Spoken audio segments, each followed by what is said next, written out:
Well, I think that dreams are just absolutely important. I wish I could really get back to dreaming poetic dreams rather than the ones in which, the mundane dreams in which they say, where are you going to get the money to pay for the gas bill, and who is going to fix this, and the worry sort of dreams. How about you? Do you use your dreams in your work? Actually, no. Most generally, because my work is putting transcribing interviews onto paper. That's usually my whole job. But it's still, it's one of those things that probably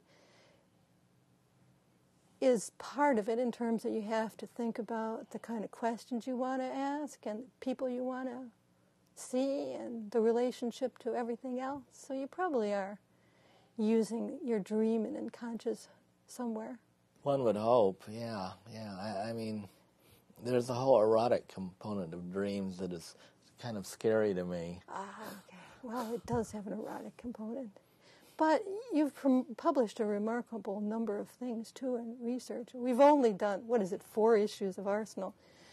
Oh, God, it's a lot of work doing a magazine. I can't believe it. So, how do you manage to do all that work? Well, you've done a lot yourself. There's more than that pile. It's just, you're only as good as your next project, I guess.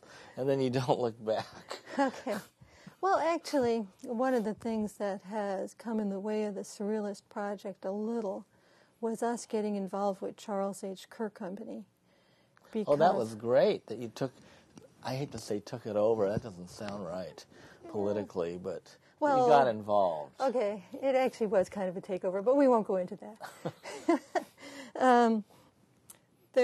Maybe I should a little. There was a person involved who was a good guy, but at some point everything just fell apart for him, and he went home and locked the door on his house and just didn't come out. I can understand that feeling right now, but the rest of us at the office noticed that we were getting eviction notices, and so we thought, well, whether he wants to talk about it or not, we're just going to have to move this place and go on. So we did.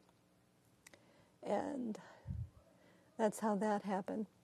But we published a lot of books there, and that has been good. Haymarket Scrapbook, which talks about Chicago anarchists, and Franklin's Joe Hill book, which may be the most surrealist biography of Joe Hill around, but it's a nice cultural contribution, and many, many other books. So it took some of our energy away from the Surrealist project, but on the other hand, it brought a revolutionary cultural critique to the Kerr project, which is better than simply a 19th century Marxist critique. And I think we've gotten a lot of new people involved and a lot of new ideas out there. Well, you know, it's important just to have your own small group of friends. I mean, that's, and hopefully find people that you resonate with. And so because everyone in these small groups helps each other be more creative, at least in my ideal world. And so that's why I pretty much in my publishing try and focus on more and more ways to be creative and inspire yourself and keep your morale up, and you know, like I think you can't get too many ideas on how to come up with something that it makes you happy or inspires you or whatever the word is. Well, technology, if you can keep it in its place, it makes you extremely powerful. It's empowering for the individual. You can be creative and it's good. But if it replaces human interactions, then it isolates you as an individual and puts you at the mercy of it and dominates your life.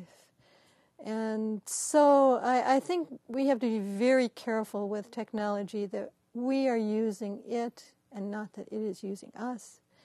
And then John Zerzan made the point at the conference that if you really want to get rid of capitalism, you have to get rid of the stuff that capitalism provides you with. So what stuff do you want to go? I mean, I would like to see cars go. I think that would be great. I kind of miss email a little, but we can set our priorities for what we think is important. And I think that it's about time people started thinking about their priorities, what they think is important, what they want to do, what order they want to do it in, and if there's some way that they can start taking steps in that direction. Well, again, it just more and more reinforces my commitment to books, even if no one buys them. If they see them, they'll buy them. And if there's bookstores out there still, which we worry about a little too, they're going to buy them. And if not, we'll have anarchist book fairs and we'll get them out that way. Gee, I wonder if we could have an anarchist book fair every weekend. Well, there's ambitious thinking. Well, soon there'd be millions of anarchists, I guess. One can only hope.